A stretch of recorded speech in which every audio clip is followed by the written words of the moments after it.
it's really inspiring to see how we can use EdTech to motivate children to learn. So let's go ahead and move into our panel discussion. To begin, we have a general question for all of our panelists. So what is happening for schools and remote learning during COVID-19? Maud, would you like to start us off with that question? Sure, absolutely. Hi, everyone. First of all, thank you so much for having me, and thank you, Dr. Landay. It was so fascinating watching you talk about this Stanford primer, and as well as seeing the demos, because my kids are just in that sweet spot. So I hope that one day they'll be able to test it out as well, and I'd love to see it expand to other subject areas. So in terms of the question around how does COVID influence and has impacted schools, I think about it in different stages. So the first stage that my school went through was, oh, this will pass, right? It was just a little bit of a denial. And so we basically stayed in school until the county started to issue more direction to the school systems. But a lot of my friends who are also in this school, and I should mention that both my sons are in a public school, and it's a Mandarin immersion school. I think their Mandarin is probably better than mine at this point. So, but what was fascinating to see is that the Asian community, because COVID started in Asia, they had a lot more information, right, about how it spread, and also the communities that we live in, there's multi-generations living in the home. So there was more awareness that students were asymptomatic, but they could trigger it in adults, including teachers and staff, and also the family members at home, including grandparents. Parents were already starting to pull their kids out before the schools even started shutting down. So by the time the schools actually moved to stage 2, which I call like actual shutdown, kids were sent home, parents were scrambling to figure out what to do, the schools then had to figure out what was the most important things to ensure that the safety of the students as well as basic needs were met. It's kind of like going right back to the Maslow's hierarchy of needs. So my school started handing out free lunches. And in fact, they're still handing out free lunches. Initially, it was just to a few kids who had the free and reduced lunch, but then it expanded to any kid who needed lunch because a lot of parents were working. A lot of parents have no opportunities to work from home. They actually have to go and be in hospitals or grocery stores, essential services. So basic needs had to be met, and then they started thinking about the learning aspect. So again, basic needs of how do you even learn at home? How do you get information to parents? In Berkeley, I was reading that they had to give out 2,000 Chromebooks in their district because 30% of their kids had no access to devices. And even if they had access to devices, there might not be Wi-Fi. So a lot of the digital divide issues are now starting to show up as well. So now those, like the basic needs are met, you're at home, you're trying to figure this out, but now you have the devices, so what we call technology rich now, quote unquote rich, but you are actually content poor because teachers didn't know how to teach using these devices. So now what about the content? I think in the 80s when computers first came on the screen, it was the same type of situation. So in fact, computers ended up just to being glorified keyboards, right? So you learn typing, and that was not the best use of the technology. So then the content started to have to be refreshed. What was interesting in my school, some of the teachers were just trying to teach the traditional ways on the laptop. So they were given assignments out where it's like, okay, create a poster board. And the kids were saying, I don't know how to buy the poster board. We can't go outside. And so the teacher said, oh, that's okay. Just take pieces of paper and tape it to your wall and, do your presentation that way. And that also didn't work. So teachers really had to think through what they needed to change. And my teachers are amazing, and they are now using things like Kahoot to give quizzes out and things like that. So they're trying to make the learning a lot more fun. They're giving out more resources to the kids for free. And I commend a lot of the third-party educational apps that are out there now that are being given for free.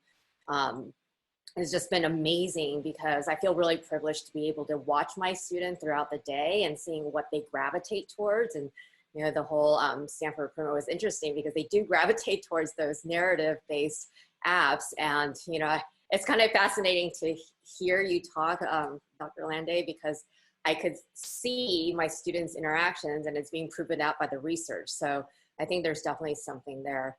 And lastly, now that things are kind of going as normal, I would say the last stage is now thinking about how to go back to school. In California, the governor had just announced, maybe we should start school early next year, like in July.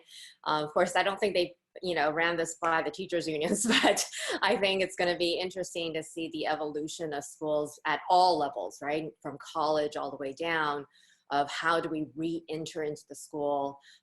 What's the hope for not going back the same way as we had left it, so that we can use the technology to the best use possible. So I'm going to pause there. Hopefully that was helpful walking through the stages that I saw post in our COVID situation. Jesse, would you like to add on to that?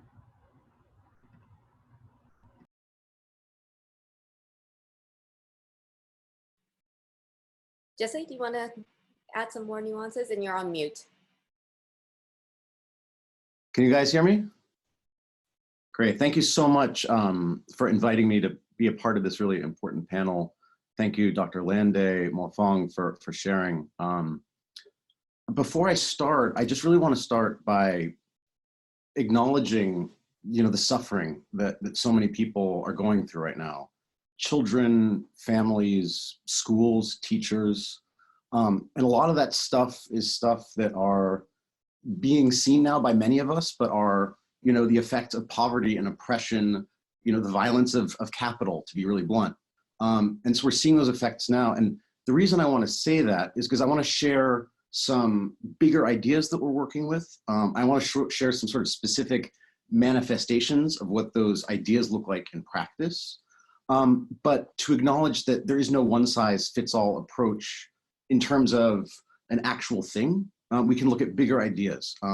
But I want to acknowledge, as Fong was acknowledging, in the work we do with our Head Start and early Head Start programs, the work that we do with programs, in low SES communities, that children don't have access to technology. They don't necessarily, even in our most resource places, children don't necessarily exist in safe homes. And so just as Fong was saying, our approach, our view of learning, the way we work is creating safety for children. And that's one thing in a school-based setting for children ages 3 to 6.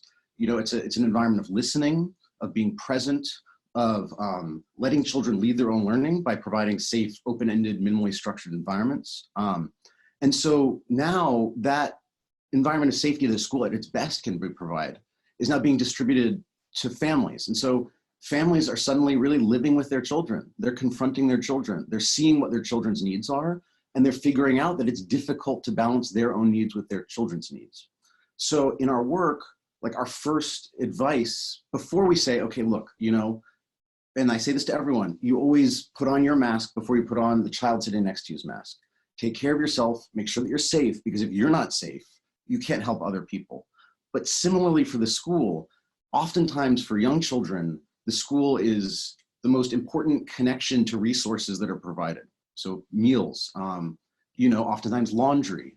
We work with children who are in families that don't have housing. So really focusing in on the needs of the children, the needs of the families. And the school is in a position where they can have understanding of those resources. They have a better developmental knowledge. They can provide information about your child to you, because oftentimes we're not with our children a lot of the time. So I just want to start by saying it's a tough thing that we're all going through right now. We're all going through right now, and we're all getting hit in different ways. But if we can first focus on those conditions of safety, responding to people's needs, then we're starting, from the right place. And in some sense, I want to move away from this language of particularly now, because when I want to talk about relationships, when I want to talk about listening, when I want to talk about safety, that's always the case. You're seeing why it's so important now, because you're confronting what actually happens when you're with a child, right? You're seeing why those things are important now, because we need to work. We need our children to be engaged. We don't want them to fall behind. We know that relationships are important, but what do we do about that? In Anji County in China, where this program emerged, it began with teachers stepping back and observing the child. to see what their world was, what they were interested in understanding or discovering. A natural extension of that was teachers picked up their smartphones and started taking pictures and videos. Now, if your approach is to listen to the child's story before you tell your own story about what the child is discovering, or telling your own story about what a child should discover, then you have this incredibly rich opportunity to take this video or photo of a child that's deeply engaged and hear them talk about it. So, you know, those discussions in China and in our pilot programs begin with a question of like, 今天大家好，小朋友们，你们今天发现了什么呢？你们看到什么呢？你们有什么问题啊？你们有什么办法？ So the question is, what did you discover? What problems were you encountering? What did you do about it? And so that gives space for children to define the sort of boundaries and the direction of their own learning. It also puts the adult in a position to see where the child is going. You know, the child should always lead their own learning. And relationships are critical because children need to be heard. They need to be seen. And then at our best, we can provide them with opportunities to reflect on these really authentic experiences. And so I think maybe later on, we can talk a little bit about what that looks like now. But if we can think about basic ideas of relationships, unmediated, uninterrupted relationships between children, you know, technology can provide that, right? If we're talking about tools for children to reflect on their own experience, or to reflect with their friends, or to share that experience with teachers, or for teachers to share that experience of children learning with each other so that they can reflect, you don't need a lot of outside protocols or rules or learning outcomes or even technological supports other than a basic means for people to authentically share and communicate. So, you know, I'm excited to share a lot of the work that we're doing. I would say that we generally as adults don't want to listen to children. We want to put that off onto somebody else. And so I would just, my caution to any tech intervention in a child's learning is who is listening to that child, who is seeing that child, who's responding to that child, and who is saying that that child's trajectory of learning is defining the experience they're having in that technological realm where oftentimes humans are removed and responsiveness to the child's reality are removed. All right. Can I just respond to that real quick? Of course. Because in terms of the relationships, right? So I think in a normal setting, a lot of the relationship building is done in the classroom. And there's a lot of relationships that are forming amongst the students themselves. And it's definitely much more formative when the kids are younger. But even now, when I'm talking to my neighbors who have kids in high school or have come home from college, there's a huge component of the social element that's missing. But I think what makes it even more challenging, especially as I'm experiencing it from a parent standpoint, is that, you know, to your point, Jesse, like I am definitely wearing multiple hats, and it's really hard for a parent to have that social emotional responsibility throughout the day now that the teacher used to fill. And, you know, when people say, oh, I am so appreciative of my teachers right now, they're not talking about so appreciative of the teachers for providing the curriculum. They're appreciative because that relationship aspect of it is so paramount. And now the parents realize that they have that responsibility and how difficult it is. And so, you know, for us. You know, sorry, just one more thing added to that.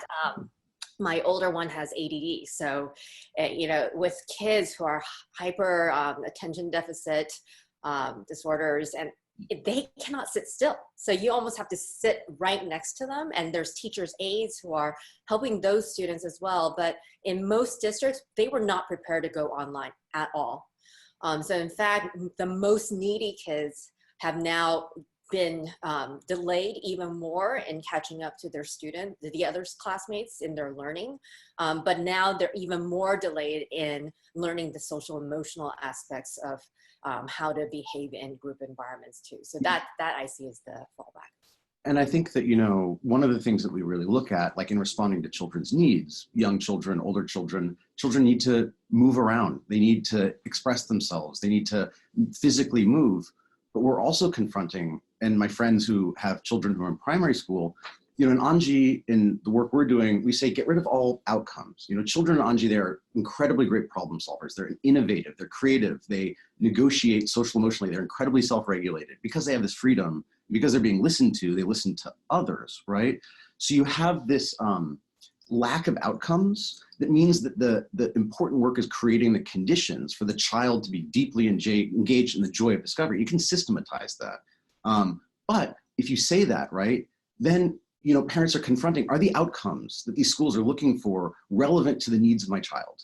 Like, is it relevant to the needs of their experience as learners, their need to grow, right?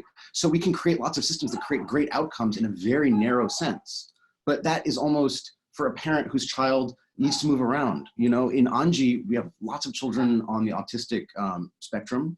You know, we've done a lot of work with blind and multi-sensory impaired children with this approach, that redirecting all of our work to seeing children or learners, creating the conditions for their joyous engagement and responding to their needs. We don't have to think about anything else. Because 5-year-olds in Anji, I've seen describing the relationship between force, incline, friction, and, you know, a variety of physics. It's the teachers that need to be able to catch up. I think what's really interesting about this new situation that we've been in is it's not all better or all worse, right? It actually leads one to question the school system a little more, to say, hey, that's the right way to do it. Because there are some parents who are saying, oh, my kids are thriving with this, you know, stay at home and work at home. And then there's other parents who are just like, it's a disaster. My kids need the structure of the school. And so I don't think either or is better. It actually shows that this diversity of kids, they actually need different types of schools, different types of environments. And we've, you know, there are great innovative things like Jesse's talking about, but, you know, 98% of them are in these very similar schools with the same structure that really works for some, and for others it doesn't. And part of my goal with Smart Primer was not to create a thing that's going to replace school. It was, hey, there's some great talent. Often kids like Mo described it, and I have one like that too, with ADHD and things, where the regular school system isn't motivating to them. Is there another way for those kids to find a hook? And it may be through things like Anji learning or through other kinds of things. And so I'm hoping that this leads us to see, hey, there's many ways of doing it. How do we support a diversity of different ways of doing education that different kids can find the right one for them, rather than, hey, if you just don't fit the traditional school, we just kind of drop you and figure, you know, you're going to work in the gas station and not make it in life. And so that's my hope, that one thing we learn out of this. In the university situation, I think it's even, you know, just as difficult as we see for the primary education, in that most people are doing things like Zoom.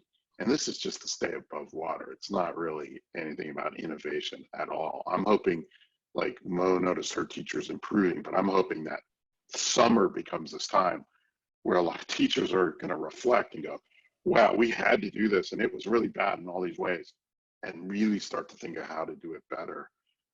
I think that's another thing that will come out of this, is this chance to see it done poorly and not think of remote and online and ed tech as a silver bullet, but also to start, now everyone's been forced to experience it, and how do they start coming up with new creative ideas that might make some things better in next year or in years to come. And I think that I want to share something with the Anji Play approach as its practice. In Anji, now it's scaled, so it's Zhejiang province-wide, and the Ministry of Education in China has made it a priority to scale this approach nationally to all public early childhood programs. We're seeing interesting effects in experimental programs in the first and second grade of primary, where you extend this approach in those spaces. But there is a really important role for structure. You know, so we talk about the materials being minimally structured and open-ended. We talk about the environments similarly. We talk about teachers stepping back and observing. But one of the great things about observing children's abilities is that you can create routines and structure that respond to them, to give them efficacy, self-determination in completing things that respond to the needs of a group, right? So, you know, in Anji, the schedule is fairly open-ended, but you have a nap time at a fixed time. When play's over, everybody puts everything back to where it came from. And so the design of the environment allows children to do that. Every morning, the children each have a plant, and they draw a picture every morning of their plant. They don't have to, but it's just kind of what everybody does, right? So, you know, children serve themselves lunch. They don't have to do it exactly the same way. If another child needs help, they generally do. There are specific things they do for children who have specific special needs, and that's primarily cognitive delays or spectrum, you know, being on the autistic spectrum. But that structure is something that in houses where you don't have much time with the children, you can also gear towards a child's need to have mastery and a sense of involvement in the needs of the group as a family. And it's also a really incredible time to listen to children. So when you're washing dishes, you can talk and listen. You can listen to what they have to say. When you're eating breakfast, what are you going to do today? What toys, what materials do you want me to provide for you to play today? So that when they're in that situation, when they're expected to be independent, there is an engagement on your part in being aware of and supporting that, because children are really adept at reading adults' emotional needs and actual needs. So when you give a child an activity for them to be distracted, they know you're trying to distract them, and they're going to cry for a relationship with you because they know that you're giving them something that's supposed to be a replacement from what they want from you. So if in those other times when you can be with a child, in those instances, being present and listening makes those transitions to their own independent activity much easier. And again, every family is different. Each child's needs are different. But if we can go back to saying, even just a point of reflection, because, you know, Anji plays love, risk, joy, engagement. Reflection is the key piece. As long as we're always thinking about, oh, am I listening? What did my child say? What are they doing? What did they discover? What are they going to do next? As long as we can be interested in what they're doing and show that, then it's much easier to say, I've got my own thing to do your own thing.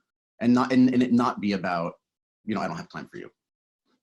Yes, that was a very engaging that conversation with you all. And I'm so impressed about how much you could say about the current situation, as well as what to expect and how to manage the relationship between the kid and the parents, as well as between schools and teachers. So let's just step back away and think about the situation on the whole.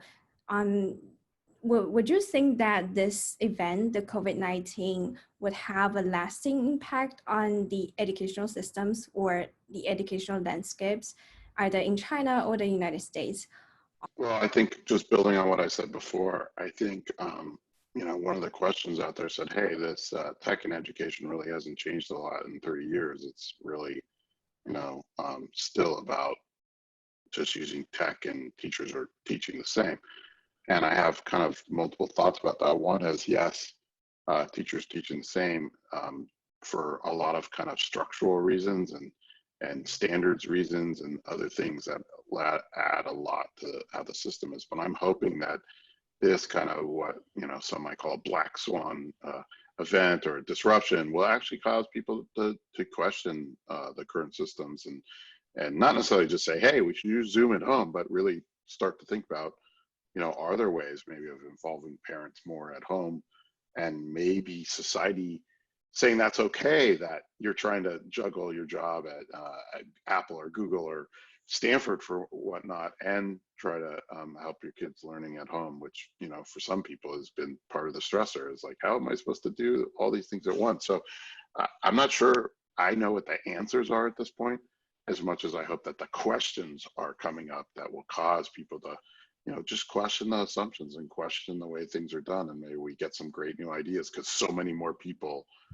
are thinking about it. I mean, normally there's people like Jesse and Mo who are into this and they're thinking about it, but now you got everybody thinking about it because they've just been thrown into the pool and have to swim. And I'm hoping that leads to innovation and creative ideas and questioning norms that helps us, but I don't know what the answer is.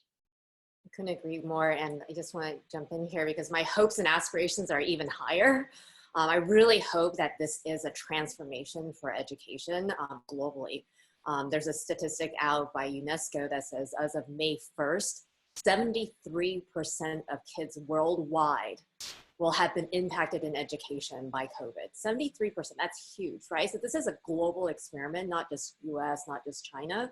And my hope is that the innovations that are already out there gets used by so many more people that those products get much better. So for example, you know, I taught high school chemistry and math, right? And math was pretty easy to teach remotely, you know, and with textbooks.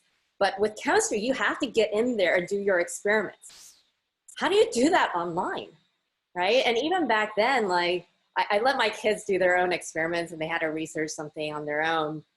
And I was kind of nervous because when you give exothermic reaction as the topic, the kids can find ways to blow things up like you wouldn't believe, right? So, but with AR and VR, right, augmented reality, virtual reality, you can actually use that technology to run virtual experiments, right? And you can also use technology to take kids to different places, right? Like some of you may know Google Cardboard, right? And we have curriculum where you would take kids to the Great Wall of China and you would ask them to calculate how long the wall is, and you can have them actually stand on the wall and feel it and think about what it might feel like to be there, right? So I think there's a lot of promise in those types of technologies.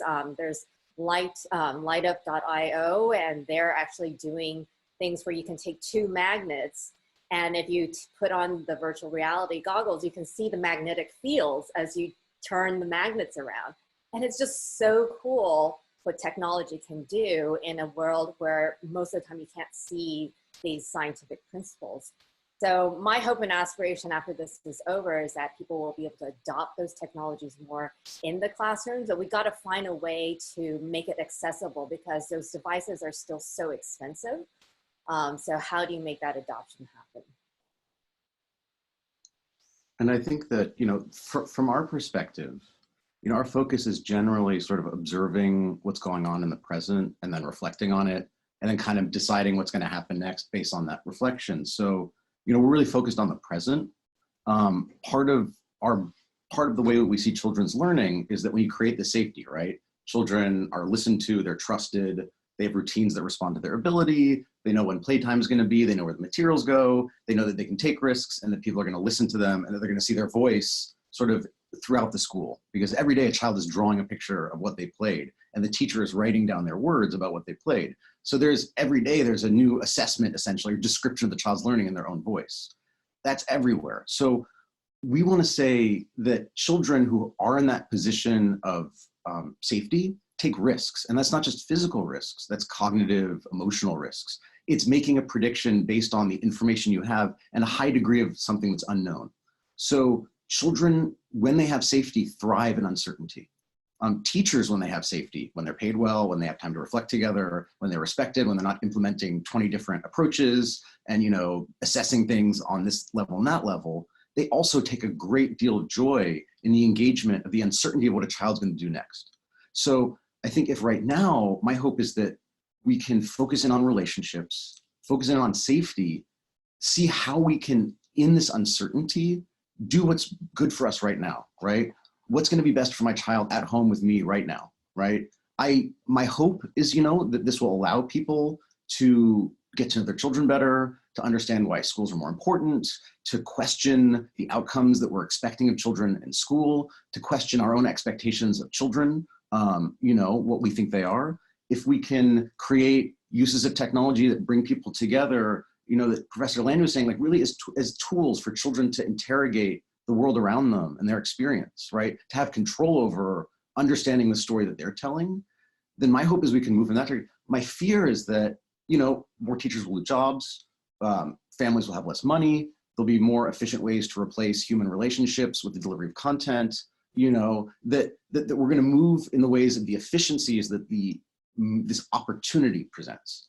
And so I just want to, I don't want to sound too sort of out there, but coming back to just safety, relationships, children are capable, they should be listened to, you know, that relationship is important. Maybe that's one thing that can come out. I would love if you guys will indulge me. I have like a 1-minute video of my daughter. And usually when I'm working with teachers, I don't share my family stuff because, you know, a school is a school and like, I'm just one guy. And, you know, I have all this great good fortune and luck to be able to provide, you know, a particular environment for my daughter, but now we're all at home. And so I do, if you'll indulge me, just share this 1 minute. Is that okay? And this is Rose, and she's 5.5. What? I'm making egg whites of soap. And I know what to make it even soapier.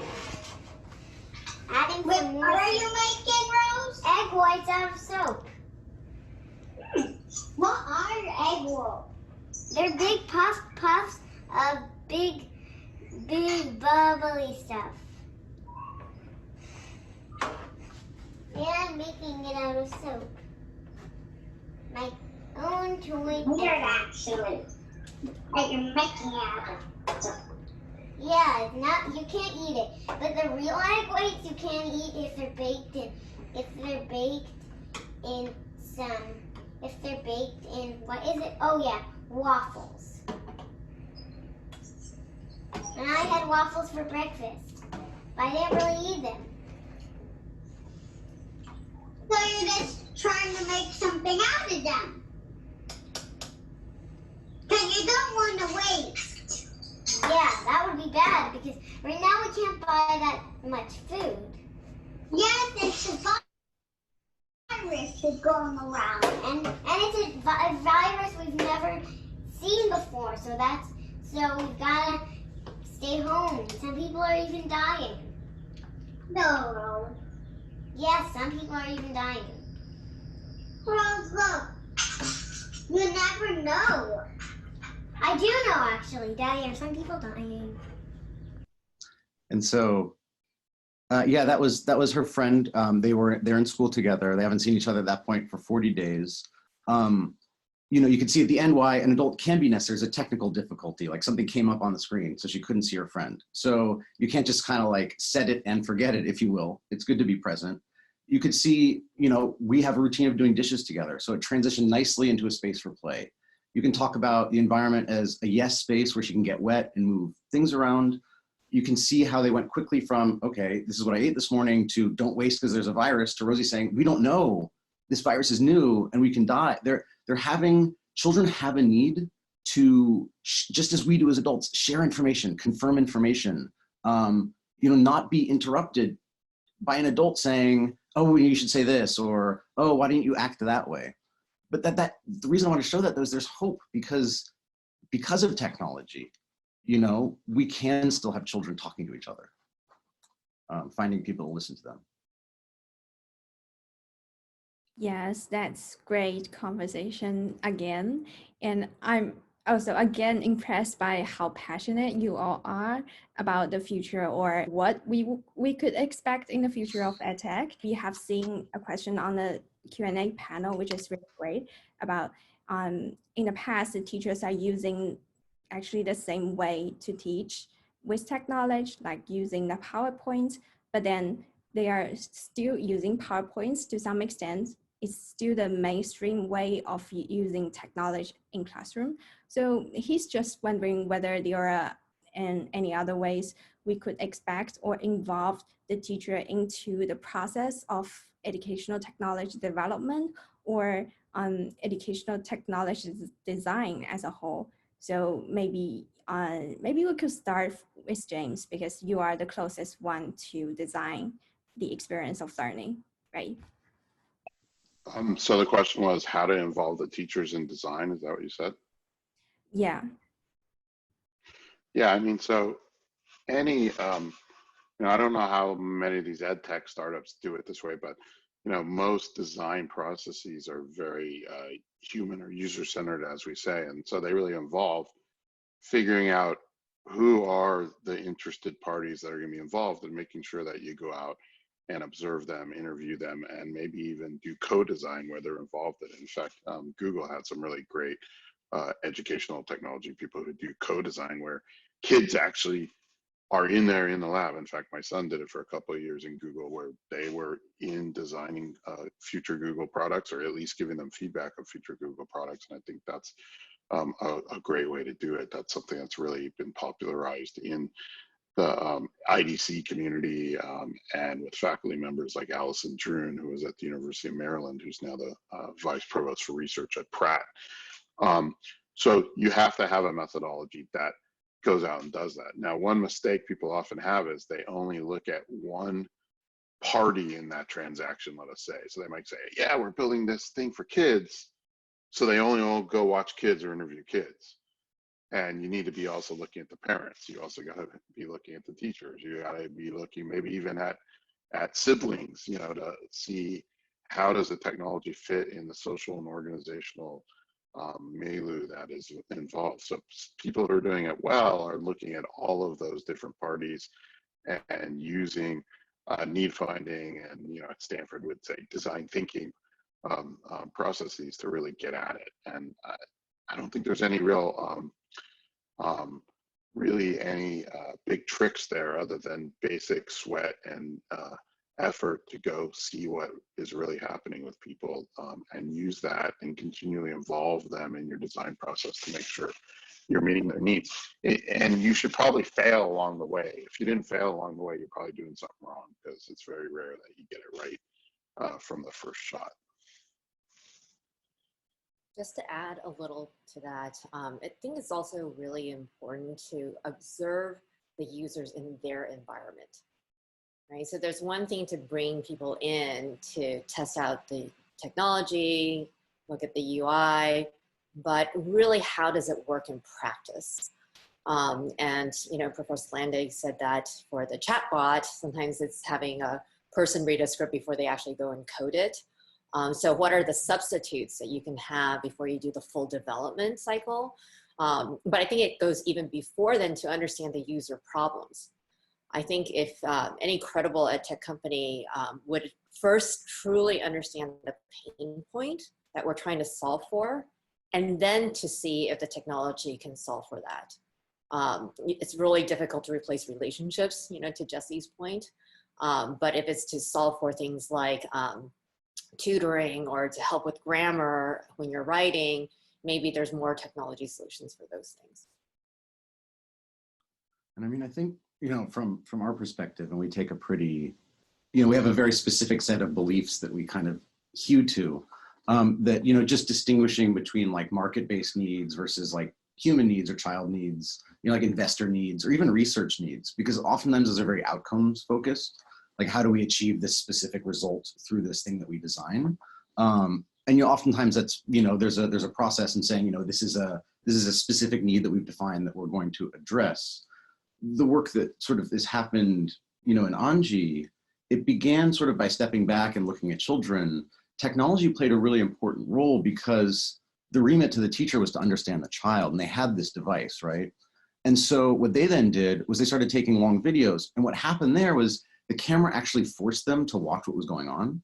Like if you're said like, oh, as a teacher, you should observe, and then, you know, you can just go and talk to somebody else. But if you're taking a video of a child, A, you have evidence of whether or not you're taking a video. Like B, you have evidence of the child's experience. C, you have evidence of what the teacher is doing, because if they're talking or doing something else, it's gonna be there. But it also reorients the relationship to the teacher and the child, right? Because suddenly this device is about the teacher seeing and being present. Like the device is a device to create presence and understanding. And for the child then to say like, okay, well, they have this device, they're creating a video, I'm gonna go watch later. So what I'm doing right now is the most important thing. They're using their most important piece of technology to look at me, and then what's gonna be created of it is something that I'm gonna add meaning to, or it's gonna help me understand myself or my friends or the world. So in a sense, like all of the systems, and you know, Anji County, 130 public schools, 14,000 children, Zhejiang province, we're talking millions of children. These are systematized things. It's not a, oh, there's this one school that does it really nice. Like they have lots of systems in place, but all of those systems came from that process of observation. So how the materials are designed, and then how technology becomes another part of the experience, right? So, you know, how you're connecting teachers and families. If you can create tools that respond, if you can create tools that allow people to be more intrinsically motivated to understand their own experience and to discover the world and to connect with other people, then those conditions you've created will have a demand, you would think.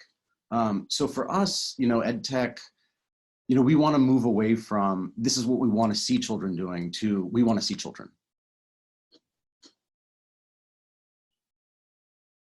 Yes, that's true.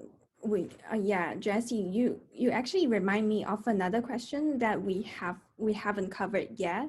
Like we just emphasized on how we should value the needs of children as well as teachers, but how can we identify or define what the needs really are? Like our sort of observation has been children kind of really quickly verbalize their needs. And then when children have a lot of safety, right? So if they have good routines, if they're sleeping, if they're eating, if they have people that are listening to them, they show the needs in play, right? So they need to jump, but things aren't big enough. So you respond by creating more structure, like more objects that they can jump off of, right? We know that teachers need a sense of professional identity. They need to be experts about children, right? The children in their care. Oftentimes teachers have their own emotional needs, right? They want to have a good, positive relationship with children. You know, children need to grow, teachers need to grow, children need to learn because that's how they survive in the world. That's kind of what we're hardwired to do. So as long as we don't get too complicated about what those needs are, we can be specific. I need water, I need food, I need a place to live. We can address that. I need my children to learn. We can say, well, look, your child is learning. It's not, okay, well, here's the numbers that they can repeat. Here's a video of them solving for gravity, right? Or here's them solving for friction, you know, once the adult reorients to watching the child, a lot of the needs that we think of as needs can be addressed through reference to actual lived experience of the person that somebody's talking about, rather than how much is that child achieving a need that somebody's defined outside of that child, right? So a curriculum that you're buying is a need for that child or that teacher that's defined outside of that teacher's lived experience, outside of that child's lived experience. So you want to start to understand needs by actually listening. Because if we start defining needs without doing that, and I know a lot of design processes are focused on that, but they choose a pretty narrow place to start asking questions. Yeah. I have to offer a little bit of a counterpoint to that. Please. So if we just listen to the needs based on what the child is telling us, we may be missing something, because sometimes what the student says they need is not really what they need, right? So who is to know really what they need and hold them accountable? Well, so a verbalized want, like I want a piece of candy, is not a need. Right, but I'm thinking about like even high schoolers, particular high schoolers or even middle schoolers. We say you should learn some basic skills, right? And they don't like it, right? But it forces them to have that baseline that they'll need for higher level thinking courses down the line. So I see my own child avoiding things that he believes is hard, right? Sure. And so how do I redirect him to say, hey, you know what, you may not want this, you may not even perceive a need for this right now, but I'm telling you as your parent, and your teachers are telling you as your teachers, this is something you're going to have to struggle through and figure out how to do it, even though it is really hard, because you're going to need this. Yeah. Right. And so I think there's a fine balance between personalization sometimes of like, hey, like go and explore and do the things you're really passionate about. But what I found often than not, that even kids who like are not necessarily math inclined will come back later because I taught math, right? And they'll say, oh, I'm so glad that you had us like going through these things and teaching it in a way that's approachable, but not just letting me off the hook, right? So I think there's a balance there. Well, I think that's an important point that you're making and Professor Landay are making too. It's, you know, because I'm talking about young children, right? And so we like to think about how that could impact older years. Oftentimes you think about what would a third grade class look like for children that have gone through this program, right?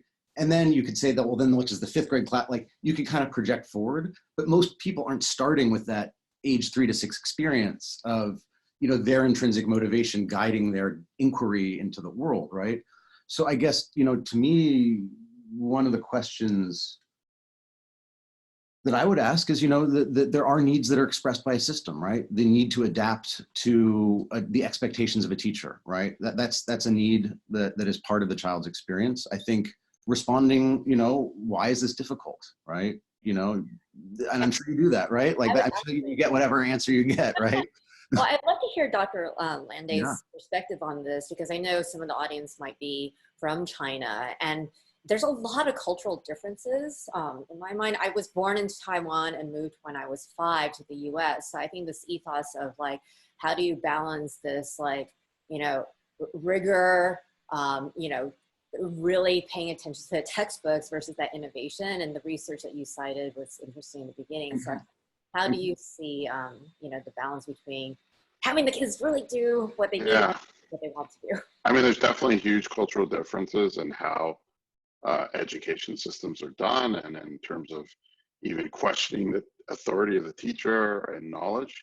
But I guess what really amazed me in the time that I've been paying attention to China and living in China is how quickly China changes. Like, it's the fastest moving place in all ways that I've ever seen. And I noticed in just my time visiting and teaching in China over, you know, 10 or 15 year period, a difference in the high school and college age students in terms of what kind of interactions they would have in the classroom with me. It's still a little different than in US, but it's gone in an incredible change in terms of how more outspoken the students, I think, would be willing to be. I made students do things that were hard for them, which was, I teach a design thinking course and said, okay, now you're going to go out on the Bay Dot campus and interview random strange people, tourists who are out there.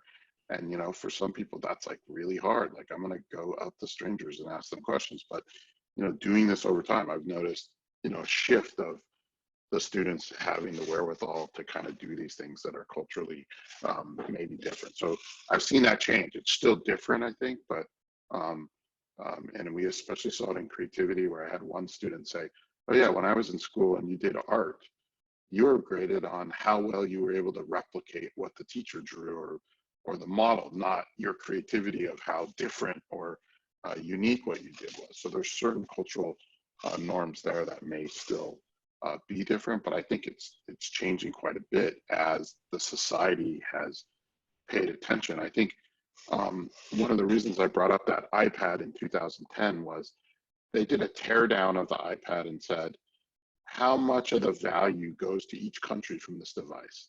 So at the time it was worth $500 or $600, and they said $200 to $300 went to Apple that actually created this thing.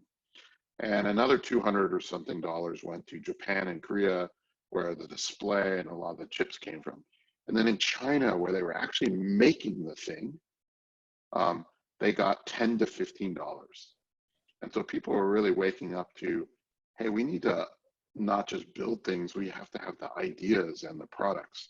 And, I think a lot of that realization led to a lot of, like I said, they started 700 new design schools.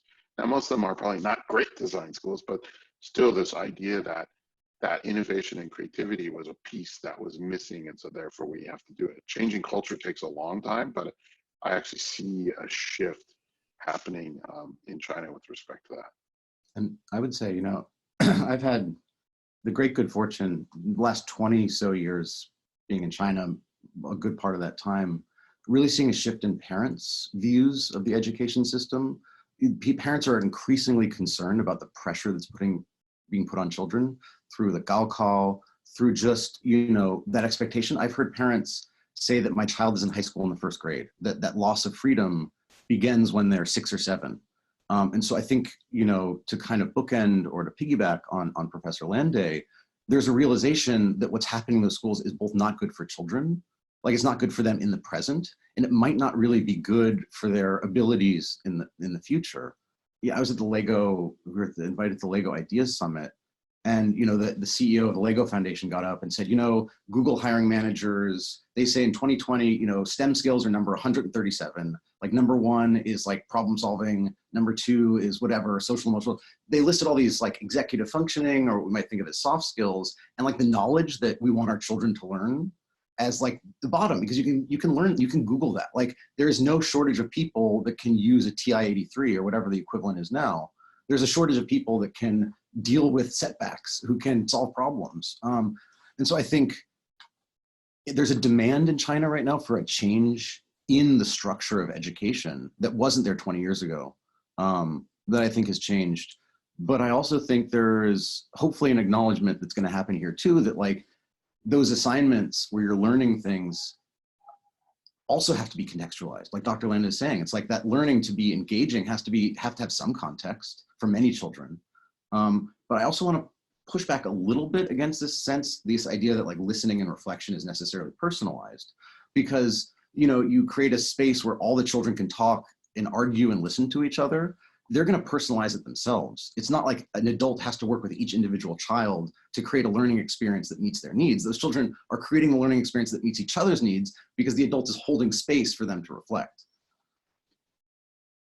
Yeah, I know. EdTech is always an interesting topic, and we can talk it for hours, and we actually did. So, but we also want to be mindful of time. So please allow me to give a big thank to all of you, as well as our attendees. And then thanks for your sharing. And I will pass on this discussion to Mei Ling for the Q&A session now. We have generated a great list of questions, and they are just waiting to be answered. Yeah, thank you, Meng. We do have a lot of questions from the audience, and we have 20 minutes left, so I know we might not be able to get through all of the questions, but we'll try to discuss some of them. So the first question I have here is actually from our registration form. It might take us in the different direction, but could you provide us with some insights on the ethical issues that EdTech may encounter, such as children's privacy and screen time?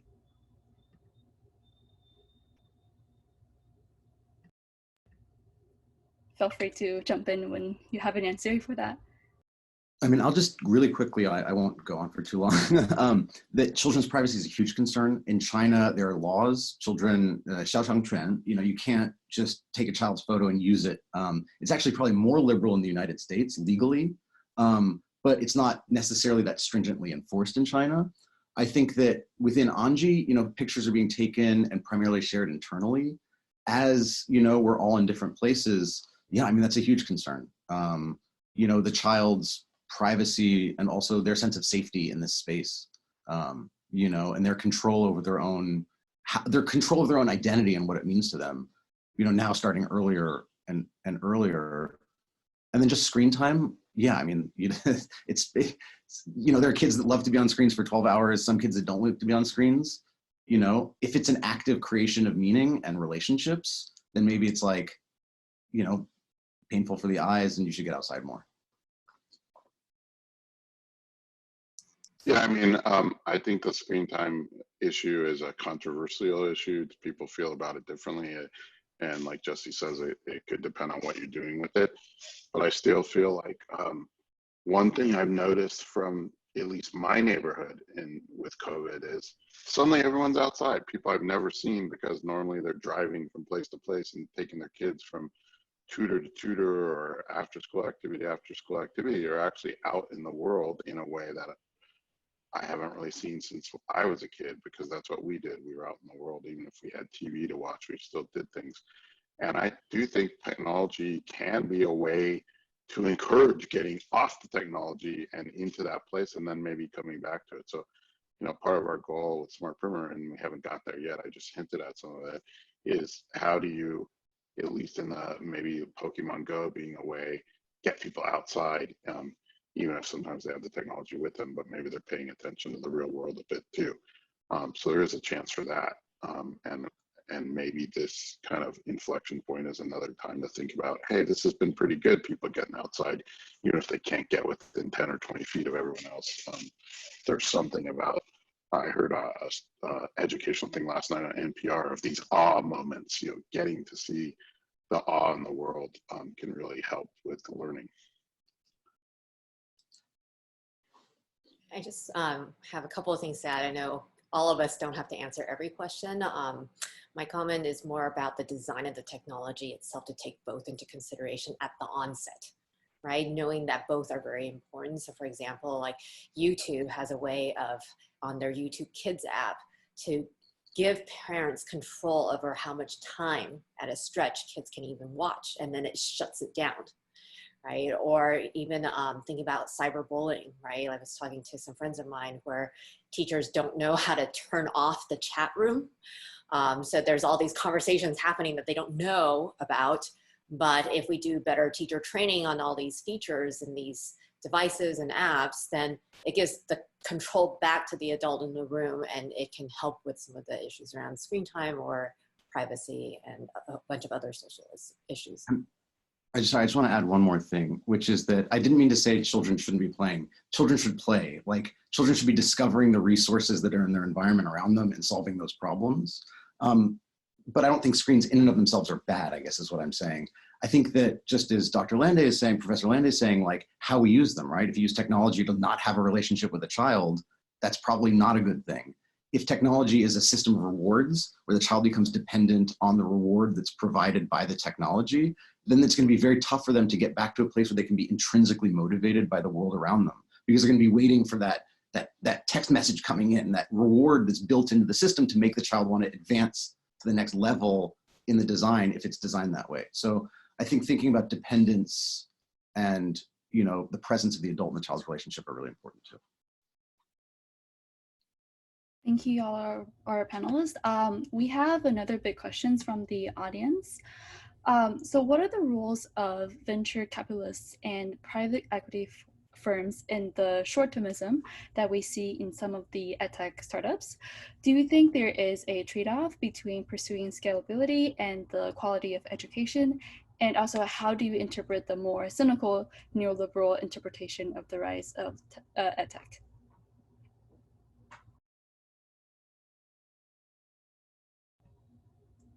That is a really big question. Since I advise some of the various startups, you know, if I was going to dissect the question a little bit, like, what is the role of VCs, right, is what I'm hearing. But then also, what is that trade-off between quality and scalability? The way I've always thought about this is you never want to trade off the quality of your education technology, because teachers, you really have one chance to make an impression with how technology can actually solve for learning and teaching improvements, right? Or augmenting or enhancing teaching and learning. And so if it's not a good product, you're never going to get to the point where you can scale it, right? So we're always looking for something that has been thoughtfully created, that is solving for a need that can't have equivalent substitutes that work easier, right? You can't have technology actually making things harder, right? So I think if you have something that strikes a chord, that augments that teaching and learning, then you can think about scalability.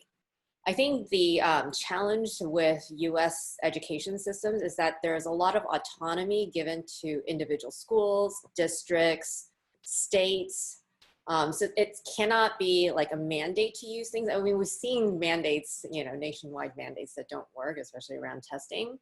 And so how do you make sure that it can scale equitably too, right? So number one is scaling something that is of quality.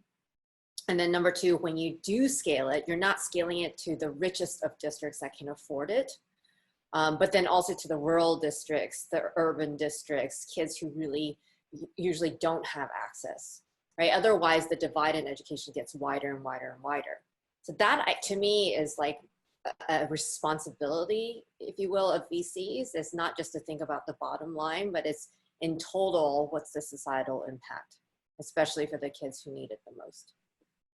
Yeah, I agree too, that this idea of scaling and the pressure from investors to get scale so that they can get return on investment is a problem, in that a lot of these technologies aren't actually proven or evaluated carefully to know whether they're actually better. People are just saying, hey, if I can sell it, then I win.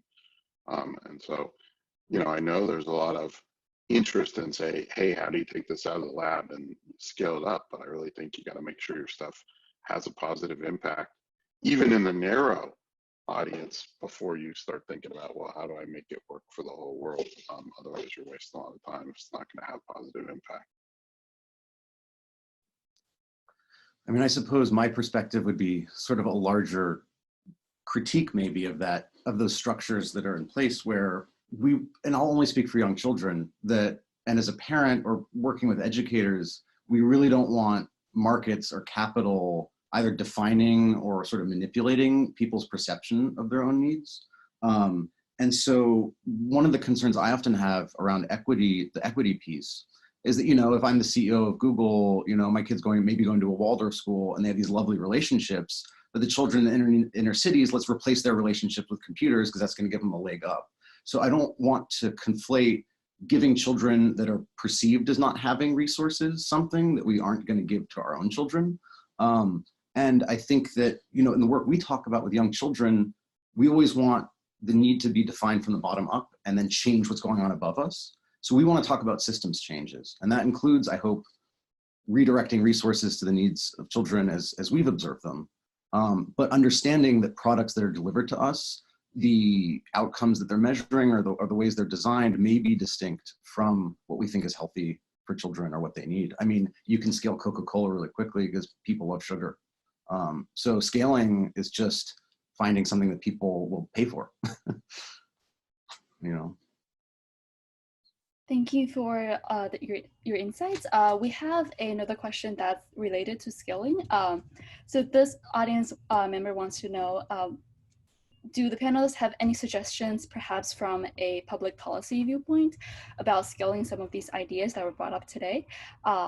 And they'd like to know this in the context of either in the US or in India or just anywhere in the rest of the world.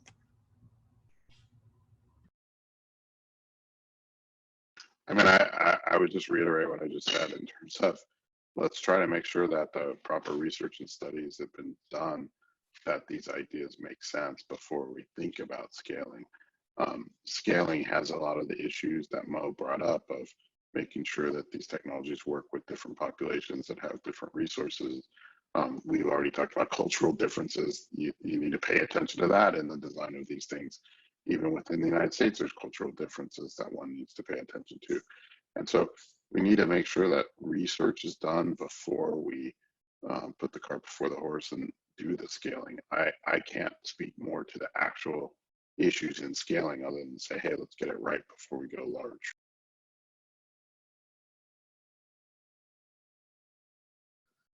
Ms. Chung and Anji has been really lucky because she's been able to sort of use the joy of children to change policy. So policymakers, you know, and I'm sure we have a varying degree of familiarity with how administration and government works in China, but the party secretary of the municipality, like a municipal level city, has a lot of power. Like they're a really powerful person. And when that person comes to your school and sees joyful children and sees them learning and can return to their own childhood and can play on those materials, I mean, this is going to sound very hokey, but you can scale joy, like you can scale safety. You just have to get the people that make decisions to understand how important it is. And the best way to get them to understand how important it is for them to experience it themselves.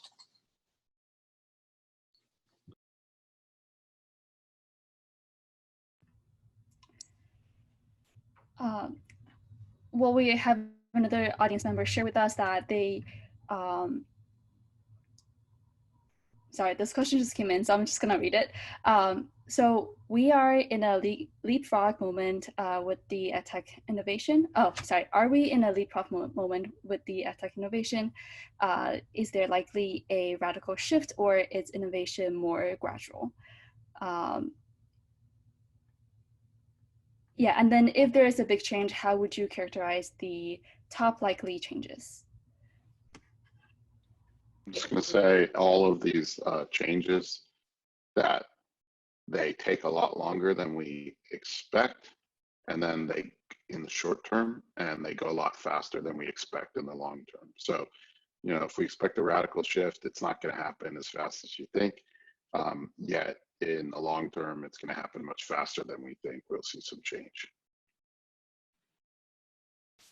For me, it's a slightly different. I do see this as a seismic shift because by necessity, everyone had to get online, right? And quickly, if we didn't want to fall too far behind. The question though is, once this is over, does the fissure close again? Or does it remain open? Is the opening wide enough still that people will stay the course and persist in learning how to do it better?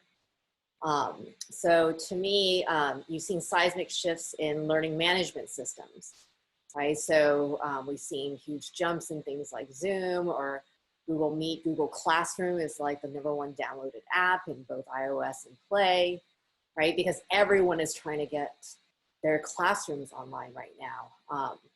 So I do think there's going to be seismic shifts in certain areas of EdTech, primarily in classroom management, some of the basic things. But for the innovations, those might take a little bit longer, primarily because of budgets and how things are allocated right now.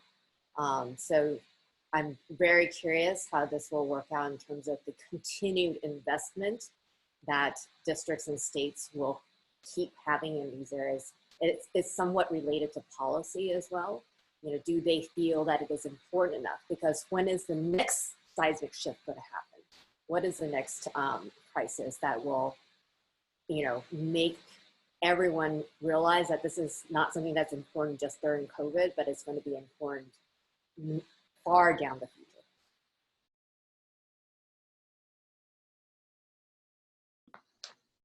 I mean, for me, I can't really speak to it. I don't have all that much knowledge. I just hope that right now people are confronting the importance of relationships and how it's not, it's a lot of work to be a teacher, at its best, it can be joyful, but it takes a lot to teach, to provide that space for children, that safety of being a teacher.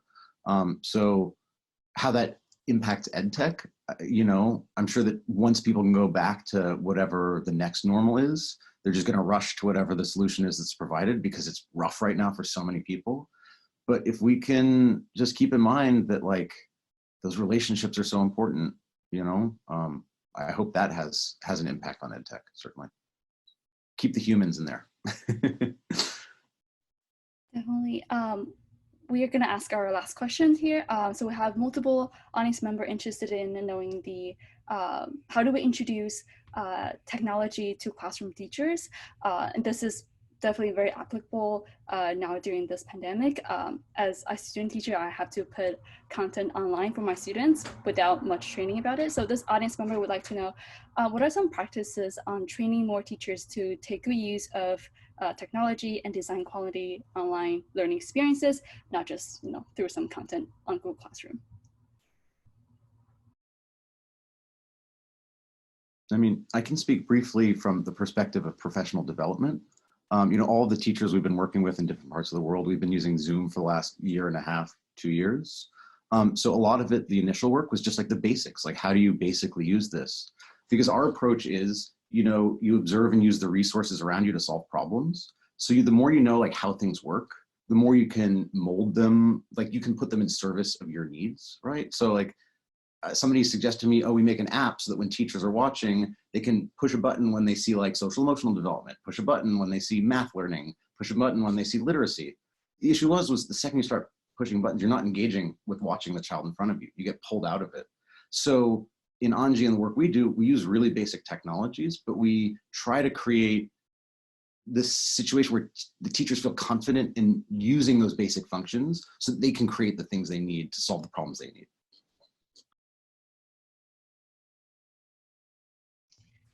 I think, again, the teachers have been heroic of having to kind of deal with this new technology in a short period of time. And, some of them probably embraced it a lot more than others, but they kind of had to just to survive. And I'm hoping less so that this technology is the technology moving forward, and more so that it gives them, almost like students themselves, the confidence to know, hey, I was able to do that. I did that. I got 1 or 2 weeks and I had to change from teaching in the classroom to this new way. And that actually lets them be open to trying new things. Because I know in the past, some of these problems are even the teachers have contracts that wouldn't even allow certain kind of remote learning and other things. So I'm hoping that, again, there's just open-mindedness from the teachers as well as everyone involved, the school systems, the parents, to try some new things. And again, they will fail often and be smart enough to notice when they fail. I had already seen this in our school district here in Palo Alto, where they gave all the kids Chromebooks starting at, I think, 9th grade. And I asked, well, why? What's your research behind this? Why is this good for the kids? And they said, well, we got a good deal from Google. And that didn't seem like really good reasoning for why they were going to put it in the curriculum and how they would integrate it. And it just really hadn't gone very far. Now I think they're kind of glad that, all these kids had these devices because they needed it. But again, I hope it's just the open-mindedness of the teachers and others involved to try some new things, because now they've done it, and they've done it with, pressure in terms of this emergency, but now they could probably be open to trying some new things, and maybe we'll find some better models, because I really think what we've been doing right now is still, it's a bandage. Thank you, everyone. Unfortunately, this is all the time that we had for today. We want to thank our panelists again for their insight and time, and also everyone else who's here with us today for making this possible. We hope that you've enjoyed this panel. We will later post a recorded session on reimagining early childhood education on WeChat and our LinkedIn group, so please stay tuned for that.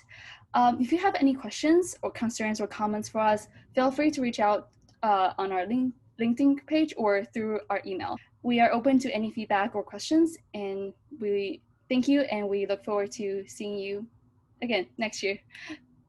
Bye.